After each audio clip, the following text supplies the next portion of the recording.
Hello and welcome to another special interview. And today I'm going to be interviewing Monica Richardson. And for those who have been watching me and some of my recent posts will know that this is a bit of a personal topic for me and something that I'm really passionate in speaking about as I have come to learn the truth. And so I want to welcome you, Monica. Thank you so much for joining me. Maybe we'll just start by just giving a little bit of background about your journey in creating this documentary, The 13th Step, and your process in learning the truth yourself about not just about AA, but what actually occurs in AA. And there's some of the dangers that people are facing as well. Thank you for having me. It's nice to meet you. Yeah. So I would say that the journey began when a young woman came to my women's meeting and was sobbing and kind of hysterical about being 13 stepped. And the guy had 9 years. He had no job. She had 30 days and she was working full time. And she told the story about how she went to a meeting and this guy kept circling her and asking her if she needed a ride. And then he found his way, he dropped her off, but asked to come up, and then he didn't leave. And I went up to her, and then she started telling me what was going on in the community in West Los Angeles, in Culver City meetings. And I had kind of been insulated going to this one small, nice women's group. And didn't really know how like gnarly the mixed meetings had gotten. And we talked and I went and I was really shocked. And then it spiraled because I called an old timer who I knew who had run New York AA. And he put me in touch with Paul Cleary, who wrote a 7-page letter to the board in New York. They made him wait a year to read the letter to the board. 7-page letter, which might be good if I send that to you and you can put it in the link below. Yeah.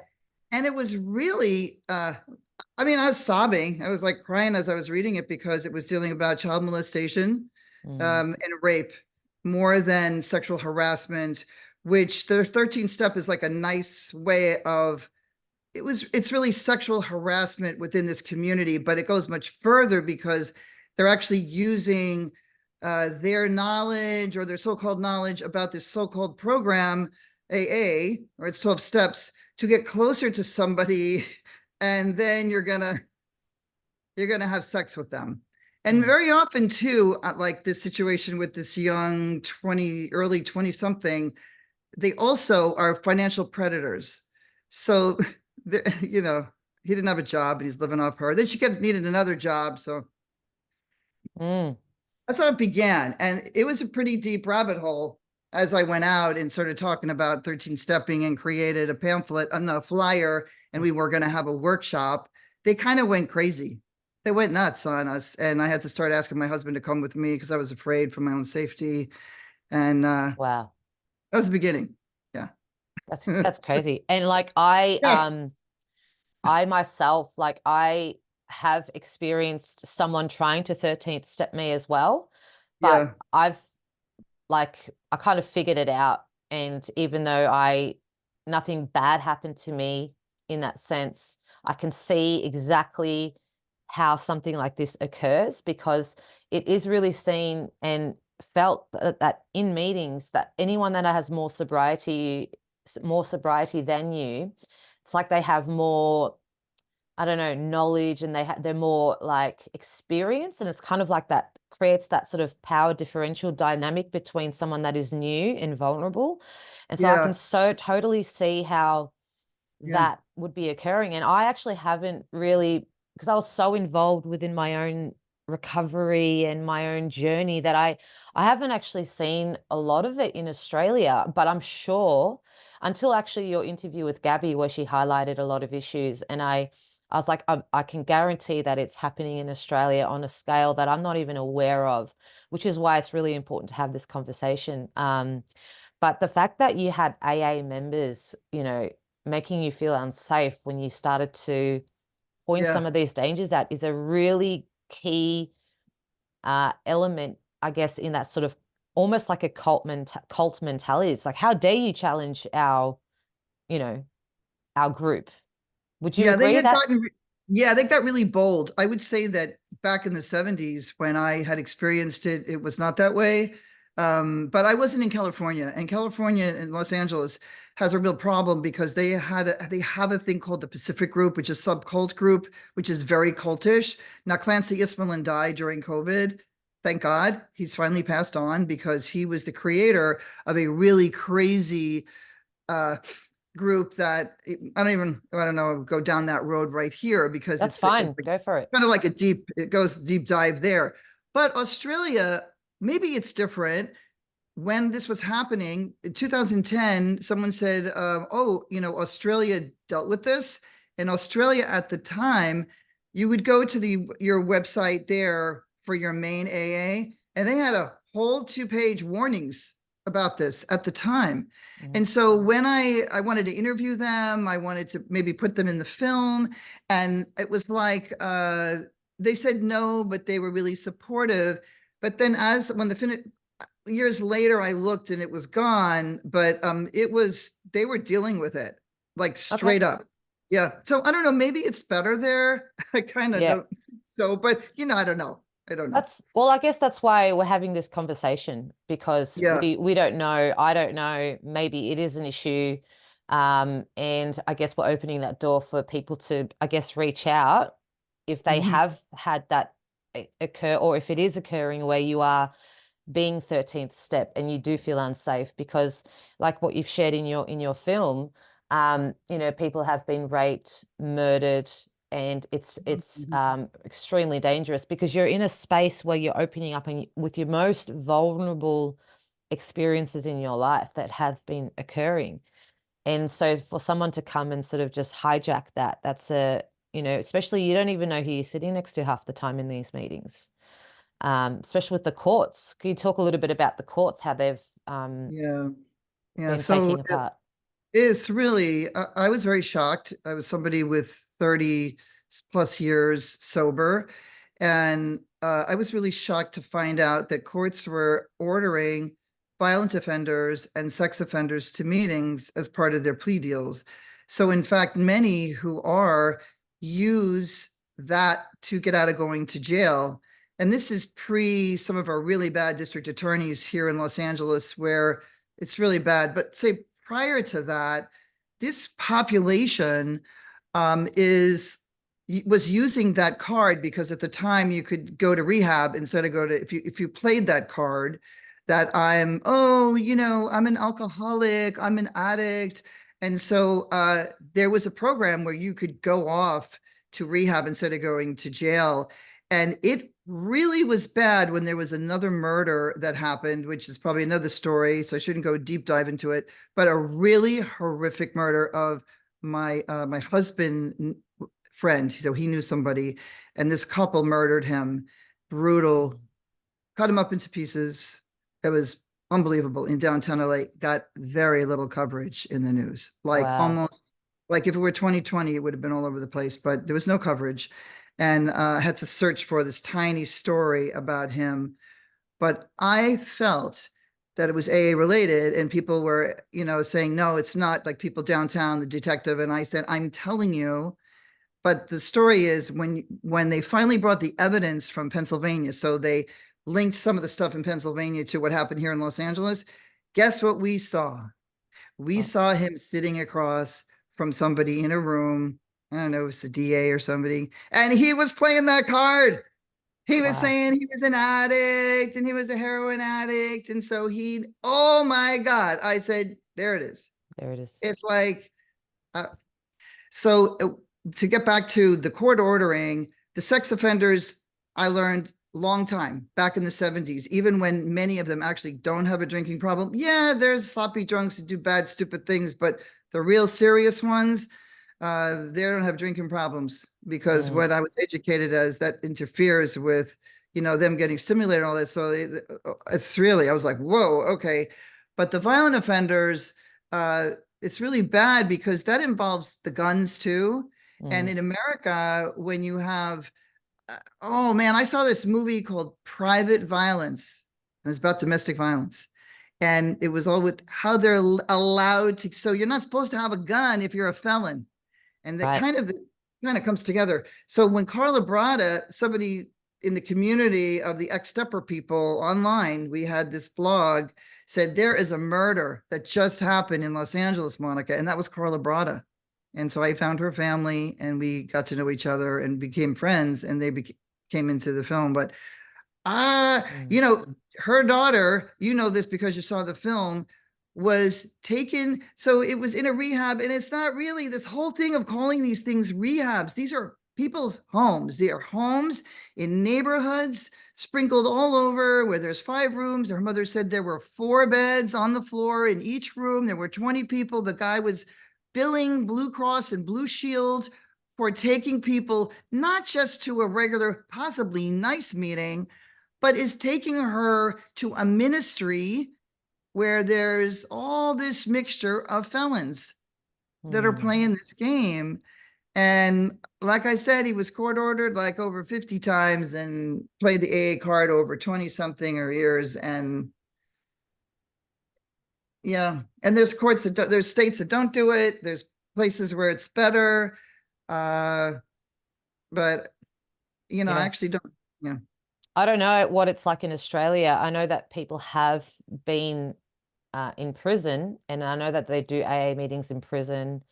But something that I am, just because I've only just started my deprogramming maybe like 7 months ago, so I'm still learning a lot. Yeah, But yeah. something that I really want to sort of now shift into is when you started in your documentary, when you mentioned uh, not when you mentioned, but you had doctors and scientists Mhm. talk about the concept of alcoholism, that it's not a disease. Now, in AA, the foundation of the program is based on the idea that alcoholism is a incurable, fatal, progressive disease, and that it has a power over you. Um, Mhm. Mhm. so through my deprogramming, I've actually had to unlearn that, and realize that I'm actually not powerless. So, Mhm. can you talk into a little bit about that? Because that's a huge, I guess, piece of information and knowledge that a lot of people in these meetings don't have. Yeah. So right away, I went to the line in the book, gone, I'm gone 11 years now, I think, a spiritual malady, Mm, like the crappy nonsense in the literature of how they labeled this thing, that they didn't call it a disease, right? It's nowhere in the literature, in the big book, this book from 1935 that people are still reading, or the 12 and 12 that was written 20 years later. Man, they fought to get that as a disease. And our government got involved in the United States with making that happen. So there was I want to say he was a senator from Iowa, but it's called The US of AA by Joe Miller. So he wrote the book. I interviewed him. Maybe you'd like to, but he really did the deep dive. Gabrielle Glaser did that also in her book, Her Best Kept Secret, mm, where he was determined, and the Senate said, no, get out of here. It's not a disease. And he's like, yes, it is. And it took 10 years and a lot of whatever to get them to say, okay, we'll call it a disease so you can shut up and get out of here. But there was a lot of money to be made that's and a right. lot of serious brainwashing. How can something that you put in your body yourself uh, be a disease? Like, I get it. Okay, if I smoke for 30 years, I might get cancer. That's a disease, but that's a result of me, having a bad habit. And nobody calls that a disease, smoking. And it's a very hard thing to quit, nicotine. Mm, Um, it's one of those things that makes me really uh not as mad anymore as I was really mad about it, but it's I sat with a brain surgeon. He's in my film, just really briefly, did a long interview with him, talked about the brain being plastic. Now I'm going to talk separately about alcohol than with opioids, because, and that's the other thing too with AA, that they want to lump everything together. And I have learned they are not the same. Mm. People who love alcohol do not love opioids, and those who love opioids very often do not, it's not all lumped together. And they did that when I was young in there, and still put it together.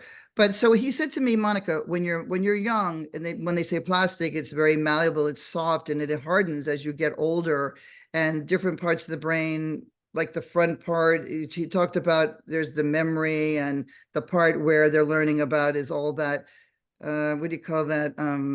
Not the serotonin, but the, oh man. So you gotta Dopamine. have, yeah, the dopamine, like the thing Yeah. that makes you, things that make you feel good and makes Hmm. you happy and not depressed. But he said the brain like comes back. So if they're doing all these studies now on people are like using like now or drinking heavy now, give the person a year or two and then go look. It's going to be like really different. It's not going to be the same. You're not dealing with people with wet brains.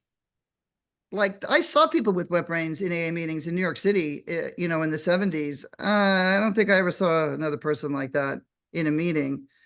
The disease concept really keeps you trapped, but you know how you can get them with this. Okay, so, all right, it's a disease. What are we going to do? Oh, we're going to send you to a house where you're going to sleep on a floor. You're going to be in a very expensive house up in Malibu, right? With the jacuzzi and all the fancy crap. And what are you going to do? Oh, okay. You're going to go to a meeting. Oh, it's a disease though. Are there doctors there? No. Are there nurses there? No. Mm. Is there psychiatrist there? No. But then they started to play the game when Obamacare came in, where it's going to be evidence-based. We thought, oh my God, it's finally going to come. And they're not going to pay for AA treatment. Oh, yes, they will. They made them check a spot. You're going to go to AA meetings, right? So that, Blue Cross and Blue Shield is going to pay this 28,000 a month, Mm. 28,000 to be in a house with 5 or 7 rooms. And a lot of the times, these people, these counselors, they were just clients before, or they have a 6-month certificate. They have Mm. 20 years of sobriety, but they're an expert. I don't think when I had breast cancer, I would like somebody like that working on me. That's a Mm. disease, breast Yeah. cancer. And what's really interesting is that in my journey, I've come to, and I just, the research that I have done is that so important to come to the core principle of why you chose to drink or drug in the first place. Mhm. And what's the relationship between those, the substance and you? Because ultimately, um, it's a behavior and it's a learned Right, behavior, right? And right, so any right. behavior can be changed and unlearned. And most Mhm. of all, if you're drinking based from a traumatic experience in your life, the way to heal trauma is to actually feel it. And if you Right. do the work and you heal that trauma, Mhm. um, then and you work on the relationship that why you chose to drink or drug in the first place, then you have healed something, and you shouldn't have to continue to label yourself with something that's happened in the past. But people Yeah, just slap that label on themselves. Oh, I'm an alcoholic. That's why everything has happened. I'm diseased. Yeah, I've got this incurable thing, and it's like a cop out. yeah, It's like, no, take responsibility for your right. behaviors. Like there are actual pharmacological effects that are as a consequence of alcohol, but alcohol doesn't make you go up and punch someone in the face or go start kissing, making out with someone that you have a crush on. Their behaviors and their belief systems.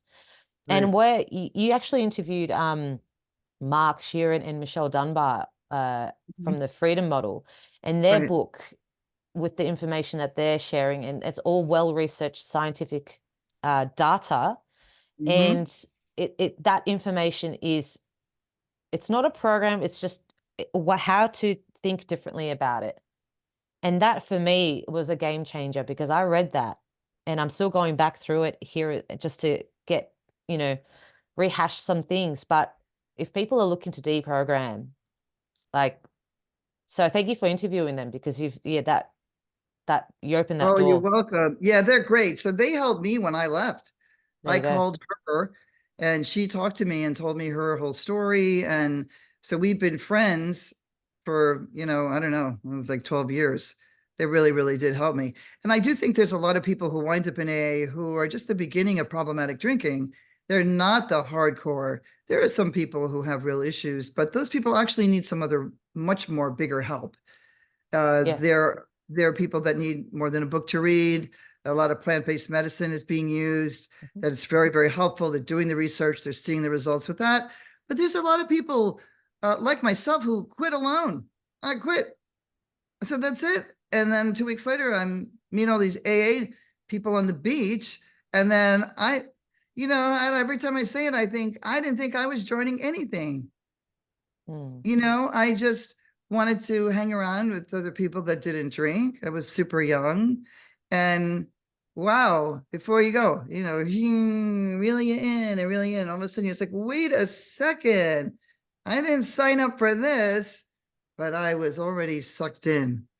Same. Makes me, So like you when do? I yeah, Yeah. when I quit, I actually wanted to quit. I was done. Like, and that's why I had 9 years of continuous abstinence. But the thing is that I believe, no, not I believe, I experienced this whole hijacking, right?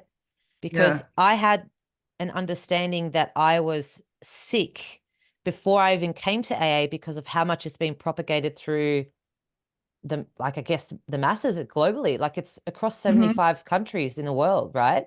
So it was always like a self-fulfilling prophecy because even though I wanted to quit, I also had the belief, which is different to having knowledge, right? I had a belief that there was something wrong with me and that I was Right. broken. And Right. so when I went into AA, it confirmed everything. I was like, oh, well, that's why, obviously. But it's Yeah. actually all, a lot of it is based on information. Even though there are some good things about AA, I really enjoyed the community aspect, hanging out with people and really just talking through that really helped. Mhm. But when you've got something that has been grown from a seed that is based in misinformation and a lie that's very outdated, that needs Right. to be addressed. Right. Um, and I so, agree. but yeah, but like the fear of, where it says somewhere in the big book or in some part of the literature, I can't remember exactly, that, if you don't, I'm paraphrasing, if you don't, um, go through the 12 steps, I guess, how do they say it? That you're going to basically die or end up in an institution or jail, you're Right. going to go insane. That's Yeah. fear, that's a key element of keeping people in the program. And you have to Yeah. question this, like, why would you scare the shit out of someone in order to keep him in there? Like, it doesn't, is that really healing? Or like, No, it's that's very cult like. That's a cult, like check that one off. Or if you don't, only we know. So there was some things when I left, I didn't think it was a cult and I didn't care. It didn't matter. I just was deprogramming. mm, But then as I was gone, I was like, wait a second, like, why do you think that you're the only ones who know? Because first of all, I started to find out there were other paths like smart recovery, moderation management, yet they hadn't really taken off because it was not pushed by mm, famous actors or by that's journalists right. or you know what I mean, like the whole propaganda machine in the United States was, they pushed it through Hollywood. And in fact, they are pushing it so hard again that I'm just like, wow, it will take millions and a nonprofit to overcome this horn now, or maybe something else. But yeah, no, that if you don't do this, or drink, drive, and go insane. And I remember saying, wait a second, I came here sober. I quit on my own. And in fact, that's who AA works for. It's not, AA did nothing. I did it. I stopped on my own because I was super done. And so were you and many others. And then, okay, what are these steps? Well, I can't say, I remember looking up on the wall that I'm powerless because I quit on my own. So Mm. back then they wanted to do a soft sell. So they didn't say anything yet. But they waited until I was around like 7 months and they were like, oh, if you can't get this, then you really can't get the program. I said, I already got the program. What are you talking about? Yeah. I'm sober. I'm happily Yeah. sober. I've worked through the steps. Oh, but you probably need to do it deep. And the way they talked, the way Yeah. they would do this, what the heck, my thing went. Um, that kind of manipulation. Mm, that, well, Monica, like, well, you're really not going to be on the inner circle then, mhm. if you don't go along with this. And I was like, yeah, well, I could say I'm crazy because we all loved calling ourselves crazy back then. That made Yeah. us interesting. Yeah, no, Something it's that I like, I want to point out as well, because like no one's above the law, right? And yet Mhm. people in AA behave like they're above the law. Like they're going out, not only diagnosing themselves, but using manipulation tactics to but make other people believe that they have this incurable, fatal, progressive disease. They don't have a medical license to do that or Yeah. any training. And you've got Yes. people that are doing that every day. Yeah. And it's not only that the fact that they don't have that medical license, but it's also immoral, and you are causing harm to people. Because Yeah, I think that's gotten worse. I do think from mm, all the people, so I want to mention here, I have two Facebook groups. One is called Deprogramming from AA or any 12-step group, and Leaving AA. mhm. I had to create another one called Leaving AA, but still like it for those who wanted to leave, but still wanted to ride. And we were like, no, we're not having it. We need a safe place that we can all, people can come and dump and just bash and hate on it and say what happened to them. And what I noticed is that even more than sexual predation, which is still very rampant, was this insanity with sponsors and people like the control Mm. of people's lives and telling people to call them, every day. And I I, mean, I felt I like used to do that, and I'm looking back and I'm like, oh my God, I can't believe I used to do that. as a I would, sponsor, you mean you wanted them to call you every day? well, sometimes I would say that. Yeah, I was like, you need to call me every day What? because you can't do this on your own. And I just think Wow. back of the I shit that can't I do this used to anymore. say. It's Oh, embarrassing. And, yeah. Yeah. like, I had yeah. to call people up and apologize. I called like four people up and apologized for what I said. One girl was like using marijuana, and I apologized to her for my stupidity. And somebody else had to use some medication for, Mm, like, it wasn't like antidepressants or anything, but and they said it meant really a lot to them. They were like, they were both mm. still in it. One of the other ones left, but I said, "Oh my God, what an idiot! I'm sorry." Yeah, it's like a stupid. Yeah. But yeah, it's hard. I mean, Yeah. if you're really like bad about, Mm. oh, that's why I guess I just keep going. But I would like it to get smaller. I know it's shrinking, but it's still pushed so much. When a famous person gets sober and they, It's uh, and I think a lot of the one of the most harmful aspects as well as I've been looking into this is the effect that it has on people that are not its members, because it's commonly known that yeah, alcoholism is a disease. People just generally know that. It's common knowledge. And it's actually incorrect. So the effect that it has, the ripple effect that it has on general population, like, oh, that whole judgment, if like, oh, maybe I'm drinking too much. Like, if you yeah, enjoy drinking, just fucking own it. Sorry, just yeah, enjoy it. And then yeah. stop judging yourself and feeling guilty, because that creates a bad relationship with the substance. Like, be mindful Mhm. when you drink. Yep. Just, Yeah.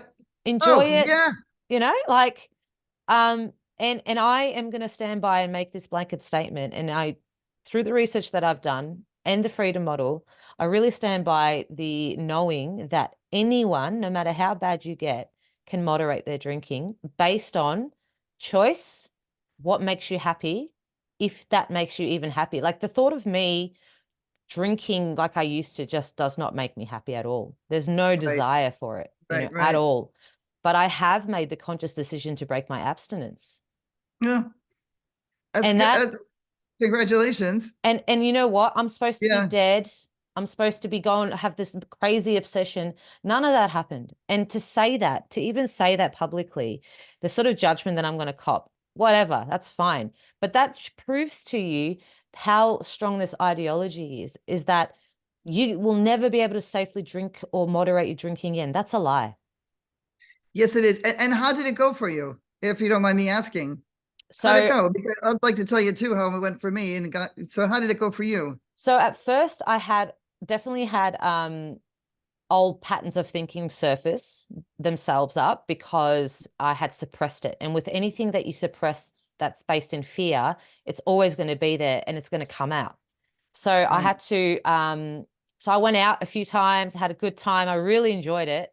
But then Yeah. afterwards, I was like, I don't actually know if I really enjoy this. It was just sort of like this reliving the old. But that didn't last for long. I've had too much, I've got too much going on in my life to do that, sort of have that lifestyle again. And so Yeah. I actually prefer not to drink. I actually Mhm. prefer, um, I really enjoy presence and the presence I have within myself when I am clear-headed. But Yeah. but on the occasion, I don't mind having a beverage. Like I've got my birthday party coming up in a couple of weeks, and I'll have a few drinks with my friends. That's nice. Yeah. And I know that there's going to be judgment from my family and stuff like that, and that's because I created that in my family because of Yeah. the ideology that I pushed out. This concept that, and anyway, so like so be it. But my journey with my relationship with alcohol is completely different. And I know that I'm not powerless, doesn't have a power over me.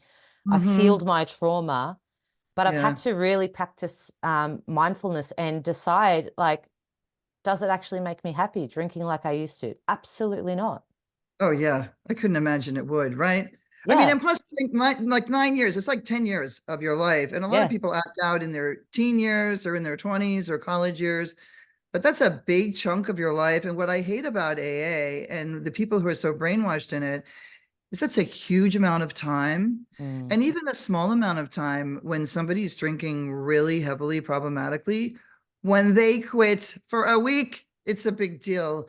When they quit for two and it's a month, but they diminish that and they minimalize that for the people who really suffer. Those who drank like Bill or some of the early founders, that is horrific what they do. And I find myself, it's really easy once you quit and you've really got, it's like writing up, it's so easy to stay stopped, mm, but it's those people who really drank horrifically that when they stop, they are really are not um they're not given, I think, the dare, the what they're due. And the families, what I think it's really damaging is how families will push them in there, and then if they don't stay it that way, they'll get ostracized from their own family, whether it's husband mm. or wife or parents to children. And that's a whole nother topic of really Yes. dangerous, where the children die, the adult children die. And that's what came to me also in the making of my film, where many mothers, more than fathers, because the mothers just seem to, be out there doing it, that the pushing these kids to it, like I said, which is another whole topic. But I'm glad for you. I felt it really freeing. I actually wanted to lose my time. I was Same, gone a year and I same. wanted to make like a line in the sand and say, Mm. fuck you, I'm done with this. Like even my husband, he would get so proud of me when I had 25 years, like stop it. It's Yeah. not a big, in fact, it feels like a burden now. The 25, let me get a big heavy rock and walk around, with that. It's no big deal. And you're not better than, you're not smarter, you're not a better actress, you're not a better singer because you're sober 25 years. Who gives up bleep? You know what I mean? Exactly.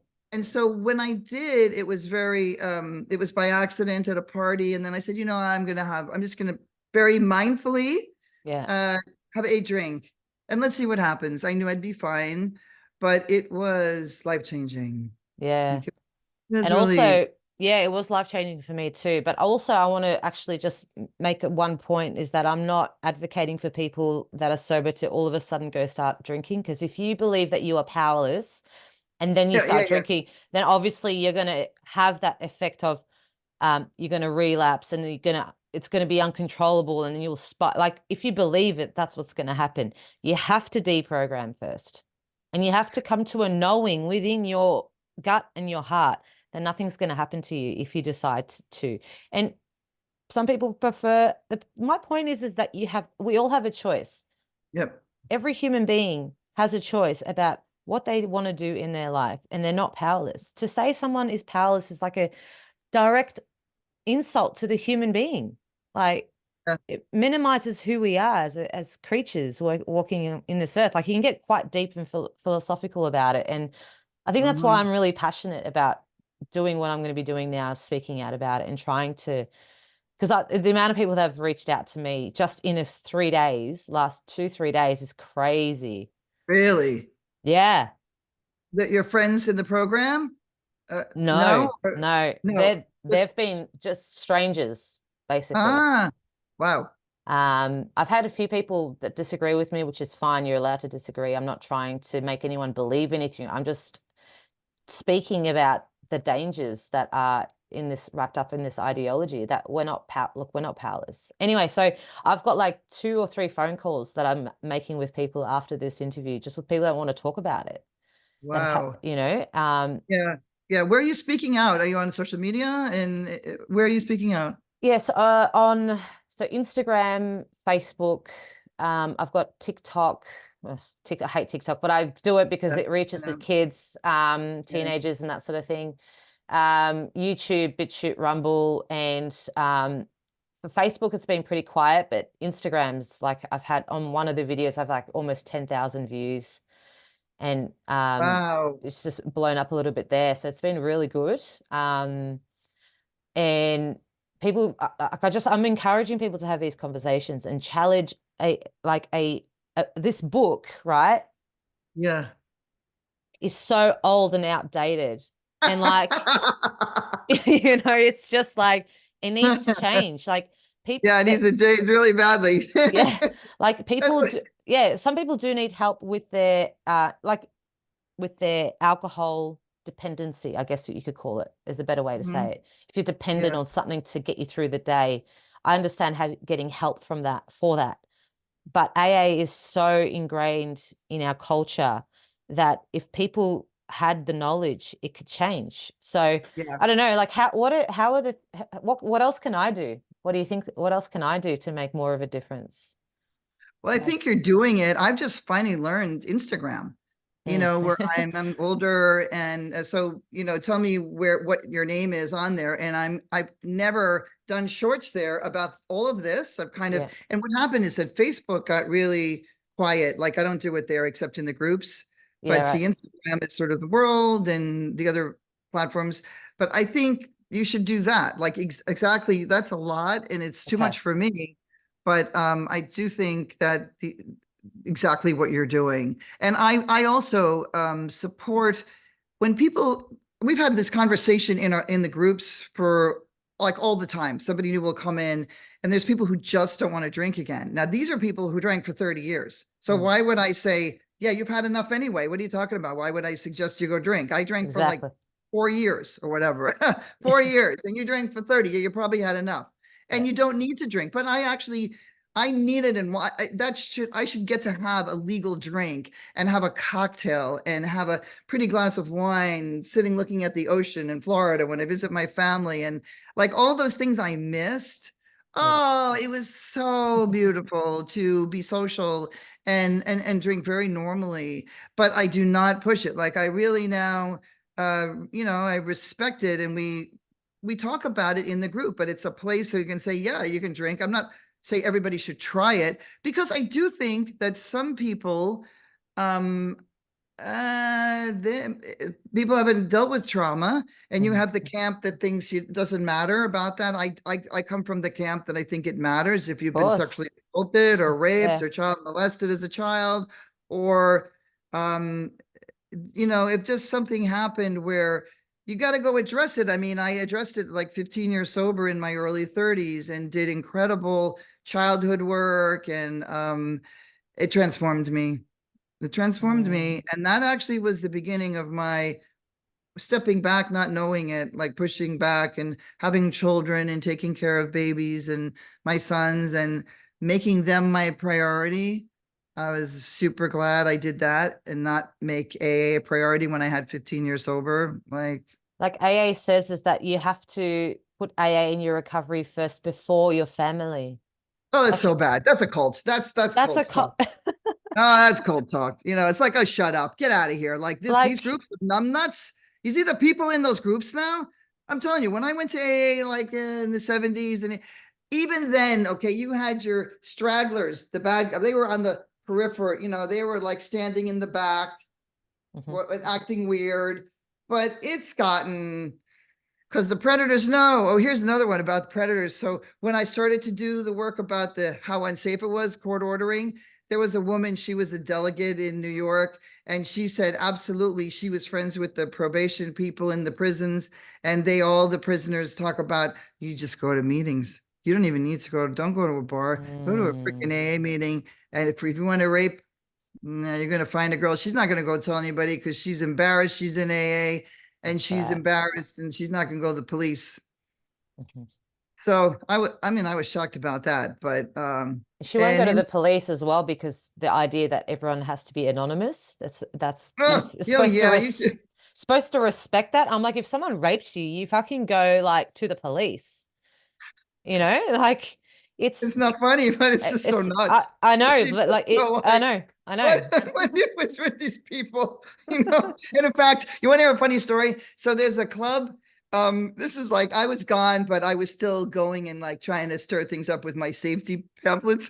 And there's a place called the Marina Center in Culver City, which is like West LA. It's a tiny, crappy building with where they have it. And they said, "Oh, did you hear what happened? The police, they did a sting on prostitution. Guess who all the guys were? Oh no. They were all the AA guys. And that's how they did this thing with the prostitutes and the Oh thing. my God. And they were all the guys from the meeting.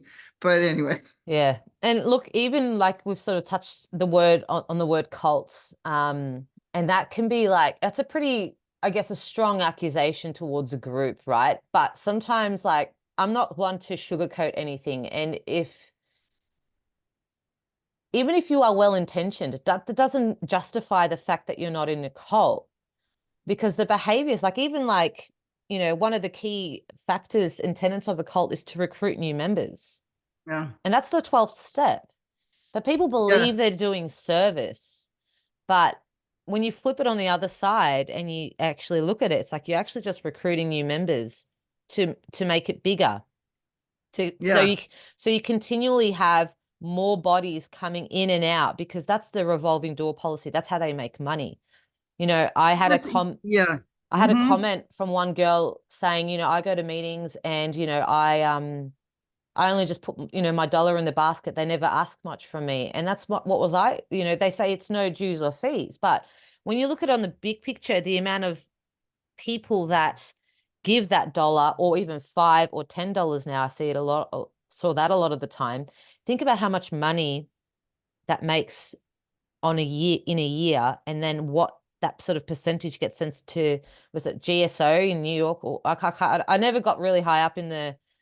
hierarchy, but like this, and then so what happens is like you got people doing AA meetings, and Bill Wilson Yeah. knew that the program didn't work, so he had to have the rehab, Mm-hmm. sorry, set up in order to catch them as they left AA. They go back to Mm-hmm. rehab. They get out of rehab. They go back to meetings because that's what they're told to do, and it's kind of like this revolving, continuous money making scheme.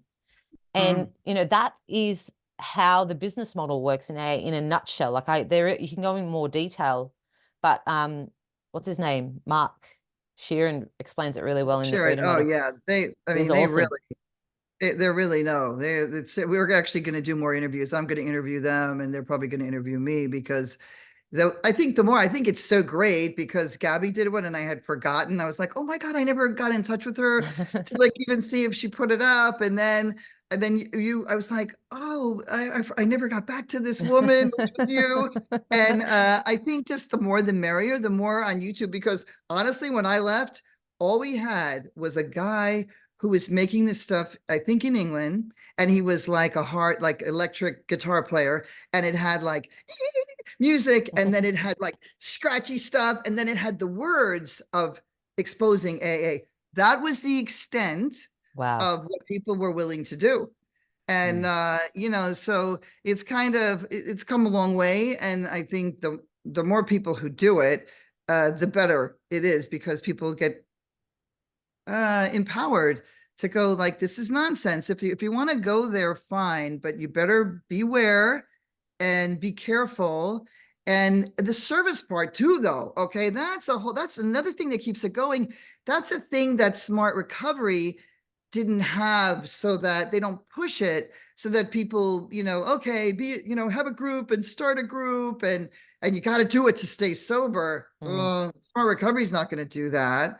And so it's a way that, and the money, have you see, you can just go online and see the tax return. hmm. I'm sure it's shrunk a lot I think, during the last 3, 4 yeah, years I of remember how. in online meetings, when I used to do online meetings, there were actually people from America that were quite high up asking people to donate more money because they lost a lot of money because of the lockdowns and stuff like that because people Yeah, weren't going I'm to sure they meetings. were. But once And you do that, you're in a new category, right? When you're asking for money.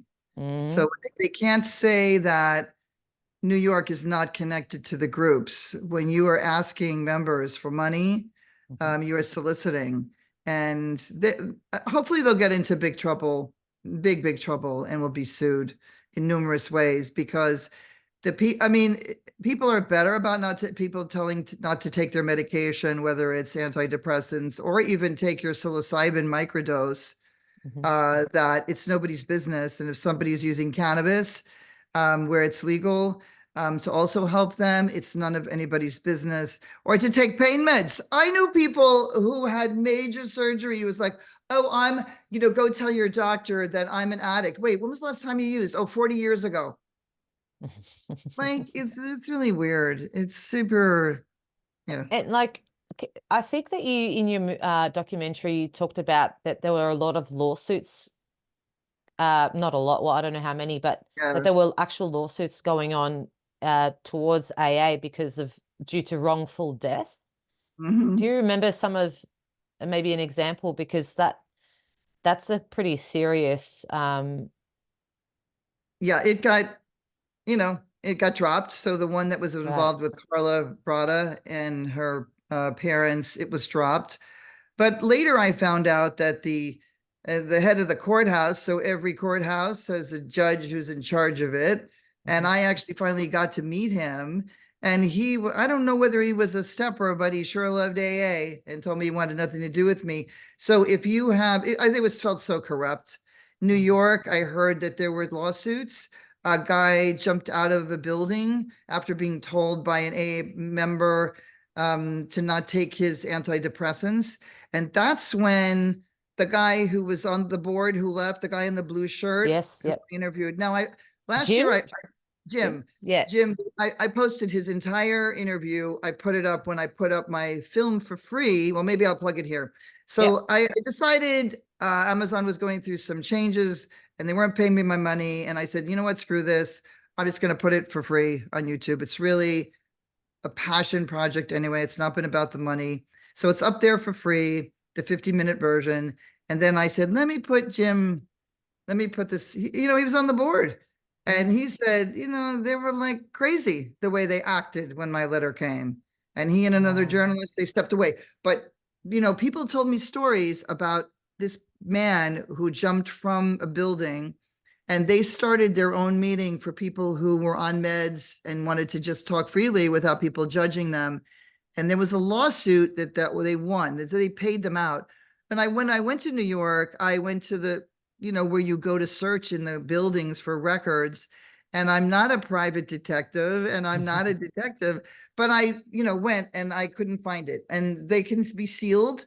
So Yeah. there were big stories with Al-Anon, who was sued through the roof for Wow. sexual predation, to the point they changed the rules in Al-Anon and Alateen. No, Alateen, not Al-Anon. They got rid of Alatot. Can you imagine? What's Alatar? I've never even heard of Oh, that. for toddlers. Oh my God.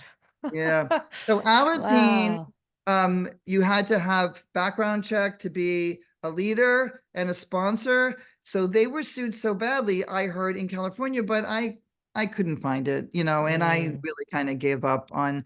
It would be nice to see like what happened there and to replicate that, because there have been many deaths. And yeah, it's so old. So, But the problem is famous people. You know, people think that actors are scientists and yeah, that actors are experts, and they're nobody, just like me. yeah, Nobody. They're just like anybody else. And yeah.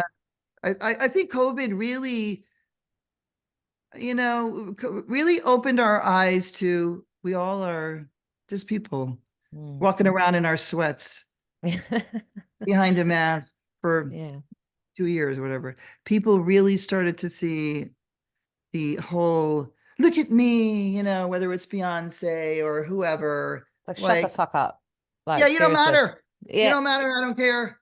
You know, human connection, real people. That's what Yeah. matters. Yeah. Something that really, I know we're just watching the time, so we're getting close to the hour, so I don't want to take too much more of your time, but I do really want to touch on one more really big point that helped me sort of was to go back into the history a little bit and sort of learn a little bit about who Bill Wilson really was, and go back to, like, the Orange Papers really highlighted a lot for me, and looking into the Oxford group and who their leader was. Frank, I don't know how to pronounce his name, Frank Butchman or something, Buckman, like, Buckman, Buckman. Frank Buckman. Yeah, he yeah,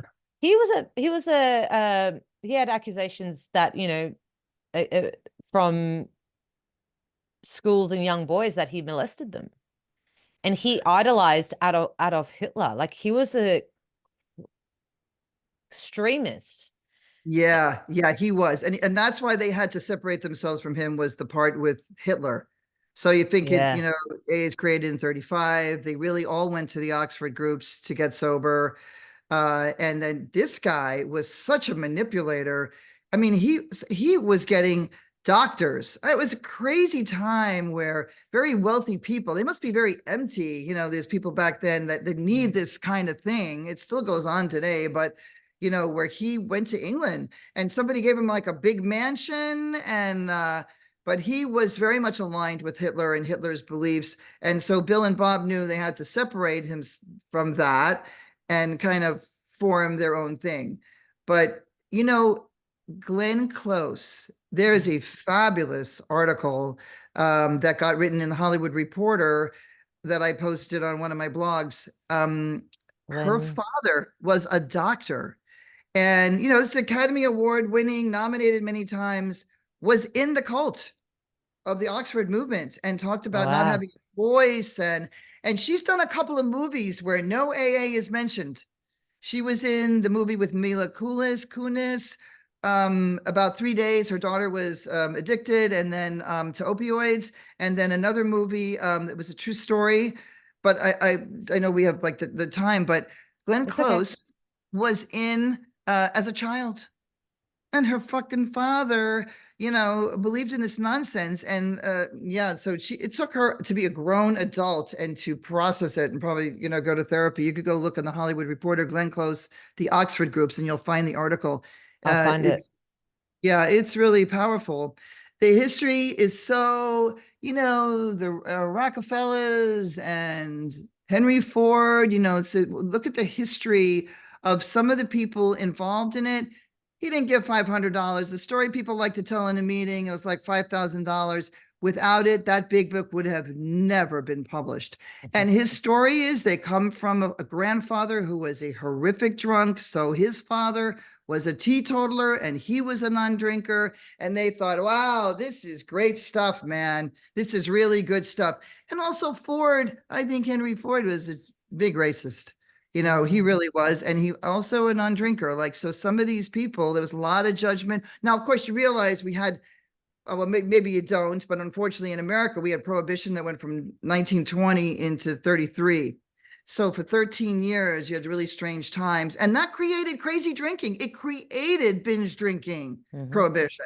And so then A starts in 35, right after you have this period of prohibition and people slamming it and hiding it. It was not a good recipe for teaching people to drink moderately. You know what I mean? Yeah, they really harnessed it. And something that I picked up as well with Bill is that he was obsessed with becoming, he had a fantasy that he Yeah, brought to life. Like, you could yeah, see he did. before he wrote the book, like, how he had to change all the wording so it would appeal to a wider audience. And Yeah, he was a smart man, and he actually, everything that he foresaw about this fellowship came true. And you have to have connections in order to fund something like that worldwide. Like Yes. that doesn't Yeah. just, get off the ground like that. So Yeah. there's a lot of digging that people, I would really recommend people do if they're listening to this, because, you know, think about what you're pledging your allegiance to. What's that? What are you? Because it's almost like this sort of idea of worship. Like they really put Bill on this deity god Yeah. status where they pilgrimage to his house, and like he's like this, that's the cult leader, and that mentality has Yes. propagated I'm through ready. the subcults, across the globe. Oh And my God. Yes. it's When I did, really, you would go to like these conferences and people would get up and start like talking about him like he was a deity, like he was a god. But how deep it is, somebody sent me anonymously the Marty Mann her biography, and she was the first woman, right? You know who yeah, Marty was, right? yeah, So Marty, Kevin and I were watching this thing about all these stars, and up comes like Lillian Gish and Fairbanks, right? And I was like, that's the one. Like, so Marty Mann became friends with Lillian Gish. She comes up, are you kidding? Like they were two icons in Hollywood. And that's how The Lost Weekend got made. That's how The Days of Wine and Roses got made. wow, And, it was very, very deep in the elite, Hollywood elite. And I believe one of them, if not both of them, had serious drinking problems. I know that Douglas Fairbanks did. But, I mean, there was just I just was like crying. I was like, oh my God. mm, And then the head of IBM, like the vice president of IBM, needed to get sober and she helped him. So the head of IBM and on the board of like AA or the wing of AA. And I was like, wow, I guess it's a lot bigger than I realized. It's yeah. not just a bunch of little, you know, disorganized little groups. When I brought, the Sober Truth episode on 48 Hours, did you see that? No, I didn't. Yes, it's pretty good. 1 Sober hour. truth. And when I brought the journalist with me, uh, we went to like an AA conference for all the GSRs. It was more for, it was called the now I'm going to forget. That's kind of good how the structure, but it's pretty big. That's There it. were 500 people in a hotel, banquet hall. And we walk in and she goes, holy crap. She said, this is really big and very well organized. And I said, yes. They Mm. like to say, oh, we're just some little groups. We're nobody. New York, we're not responsible for those guys raping women at meetings or whatever, or Like people to get off your meds and then you kill yourself. That's not our problem. Honestly, since I left AA, I don't know anybody who's killed themselves. yeah, I don't know anybody. But when I was yeah. in there, I know like, I don't know, 6, 7 people. That's a lot of people.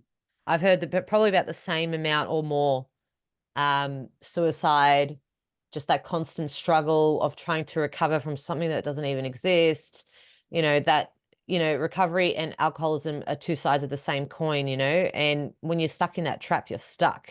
And people go Yep. through their whole lives doing that. And that's what really is driving me, is to help people that want to hear this. And we're not going to be able to get to everyone, and I get that. But for AA, like that part end of the movie of the documentary where you're talking to that lady and you're telling her people are getting raped, and she's like, sorry, we don't do interviews. I was like, are you fucking kidding me? Like, where are your principles here? And of do no harm.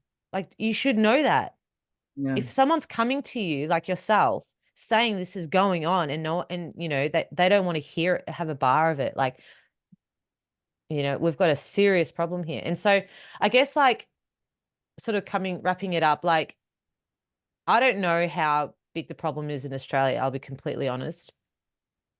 um and I know that there will be people coming forward, I'm sure, at some point to me, saying that there is a big problem here, and because Mm-hmm.